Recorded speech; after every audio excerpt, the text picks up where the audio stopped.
That's me.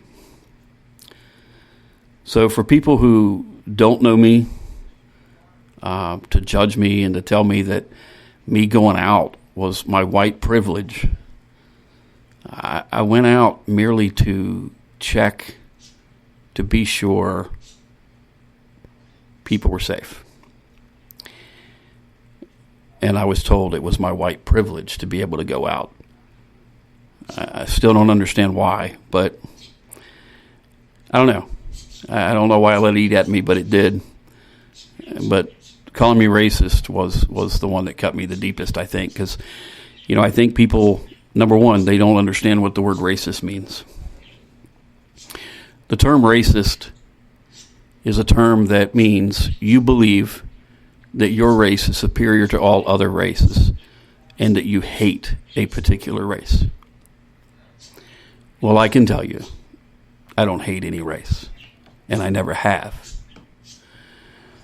Now, do we as people have a tendency, and this is black, white, red, yellow, it's people of all color.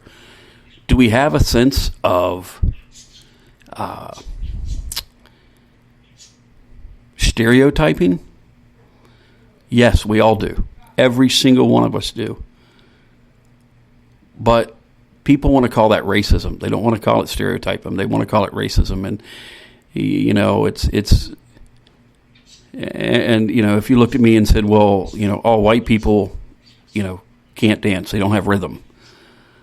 Okay, some people say, man, well, that's a racist statement. No, that's not a racist statement. That is a stereotypical statement. Nobody hated me by saying, oh, you don't have rhythm. Nobody hated whites and said you don't have rhythm.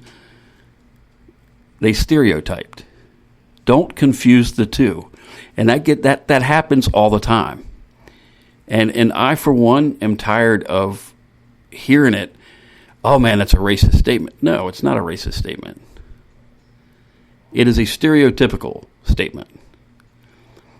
Learn the definition of racism, the true definition of racism, before you would even say something like that, especially, people that I know are not racist and people that I know that have love in their heart for their entire community. The people here that know me, the people that live in this community, know I love this community. I love the people here. I've been here in this location. I've been here for 16 years. And I love the people here. Some have come, some have gone, some have passed, but I love this community, and I would do anything in the world for the people here. So before you label me, get to know me first. Just because my opinion may be different than yours in a certain situation does not make me racist. People got mad because I was talking about the rioting downtown, and people said, you mean the protesting? And I said, no, the rioting. Well, I got called racist because I said it was rioting. And they said, well, because not all people are rioting. Okay, well, not all people were protesting either. So if your term is correct, you want to say protest because they're not all rioting. Why can't I say rioting because they're not all protesting? That's the point I'm trying to make. Everybody has to be right, but yet their argument is mute. Because the truth of the matter is, you're saying the exact same thing, just in reverse. I hope I'm making sense, and I know I'm rambling a little bit, but honestly, I've been emotional these last few days. I've avoided Facebook today. And those of you that know me know I'm normally putting stuff on there about the shop, or, I'm putting funny things up, or I don't know. Today I couldn't. I couldn't do it today. I feel heartbroken in a lot of ways. I'm tired. I'm mentally and physically exhausted. I had a white male tell me last night, and I've known this person for years, and I don't want to mention their name because I'm not going to do that. But he talked about white privilege, and I guess was trying to convince me of white privilege, I guess. But yet, he made a statement that to me was the most stereotypical, on the verge of racist statement. Now hear me out. I didn't say racist. But he said to me, well, I support him and I support what's going on because we need change. I'm like, I agree wholeheartedly. You're right. We need change. We need change for the better. We need to unite as a people, regardless of race. We need to unite as a people. And his response to me was, yeah, because I'm tired of being afraid to walk through a black neighborhood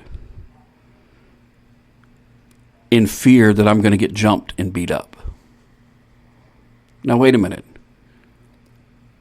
You just called me racist.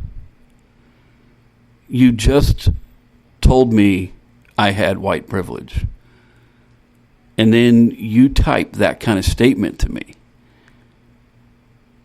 Well, what gave you that vision that you would get jumped in that neighborhood? So again, before people just rattle off, know what you're talking about. Don't say something and then contradict yourself, because people do that a lot. I was trying to explain to someone that arresting somebody takes time sometimes, because they were complaining that this officer wasn't arrested fast enough and that he wasn't arrested till after the riots started. Well, here's what I want you to understand. Our system may not be perfect, but I will say this. If you were on the other end, you would be glad that they do what they do in some situations. And let me explain. See, if they had arrested that officer that day, and both autopsies, the independent and the other one, had have come back that nothing he did caused George Floyd's death. Well, guess what? Now you've got to sue for, wrongful arrest. You got a union that's going to be, look, it's a mess. And it's the same if it was you or I that got arrested too soon with not enough evidence. Once they had enough evidence to make the arrest was made. So please understand, I get it. It's like, well, what evidence do you need? You sat there and you watched what happened. Yes, we all saw exactly what happened. And we were all in agreement. But in the justice system, there has to be proof beyond a reasonable doubt so that a jury of your peers could convict you on that information. So the autopsies are important. So please understand that when I said, well, this is why, I wasn't trying to argue the fact that he shouldn't have been arrested. I was arguing the fact that you don't want somebody to get off on a technicality because you move too fast. That's the point I was trying to make. So I know I'm bouncing around a lot. It's just a lot bouncing around in my head, and I wish I could get it all out, and I can't. I'm disappointed. I'm hurt.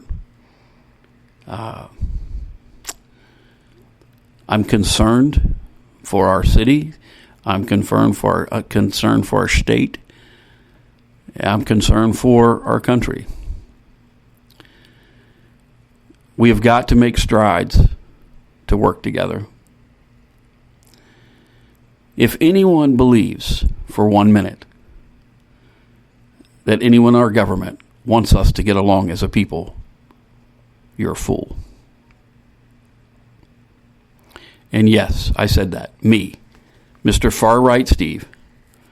Yes, I said that. And I'll say it again. If you believe that either side wants us to get along, you're a fool. The biggest thing this country has to fear is if all the people unite.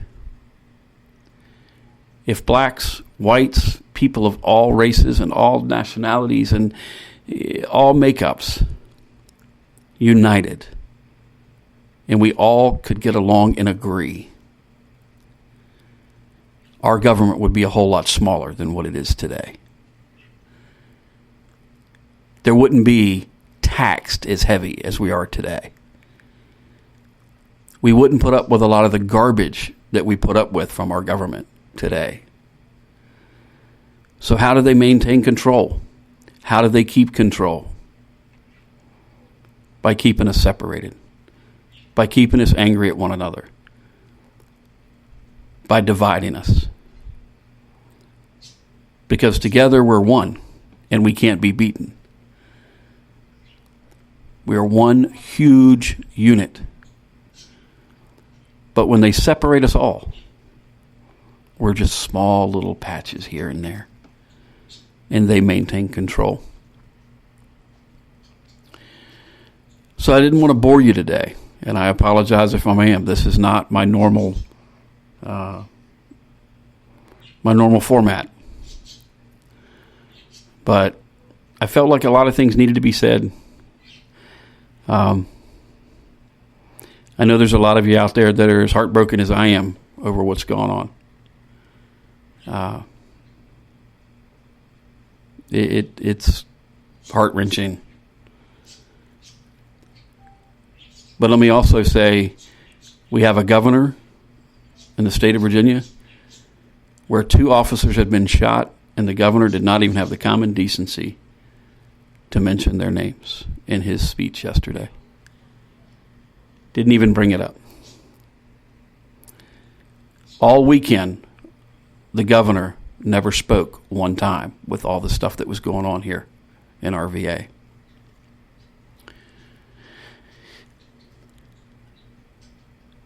The mayor comes out and apologizes for the officers that, from what I understand, they tear gassed some peaceful protesters. Well, I'm sorry, but when you have rioters mixed in with the peaceful protesters, it's hard to tell the two apart. When you have people painting monuments,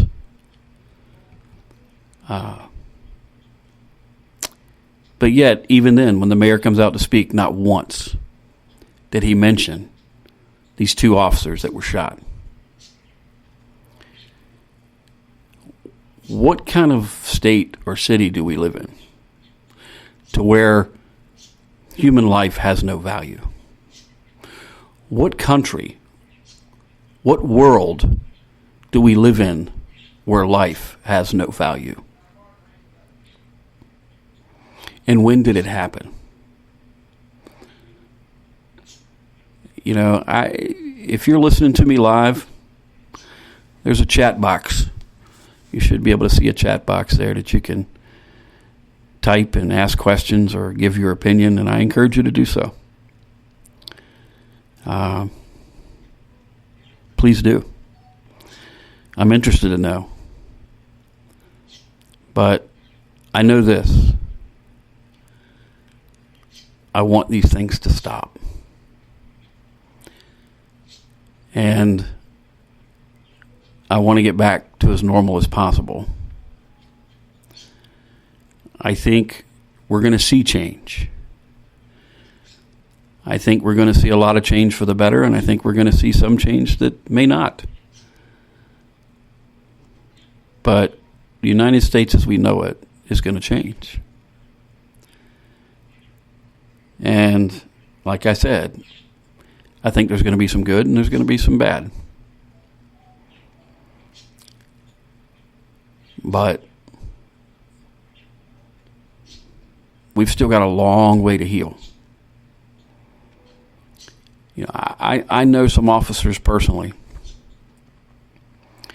And those of you that know me know I'm not a big police officer fan. And I have my reasons, and I've shared my reasons with some of you that know me. But you know, I know a couple that are really good people. And you notice I said good people. I didn't say good officers. I said they